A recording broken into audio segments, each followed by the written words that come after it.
Hello and welcome back to another video.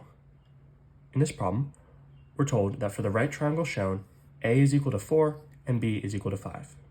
And we're asked which expression represents the value of C. So we're finding the length of the hypotenuse of a right triangle, so we're going to use the Pythagorean theorem. A squared plus B squared equals C squared. Now, we know that A is equal to 4, so we have 4 squared plus B is equal to 5 squared. This is all equal to C squared. Now, we could multiply these out and add them together and get our value of C, but we're looking for an expression that's in terms of 4 and 5. So what we're going to do is we're actually just going to take the square root of both sides. So the square root of 4 squared plus 5 squared is equal to the square root of C squared, which is just C. Therefore, C is equal to the square root of 4 squared plus 5 squared, and D is our final answer.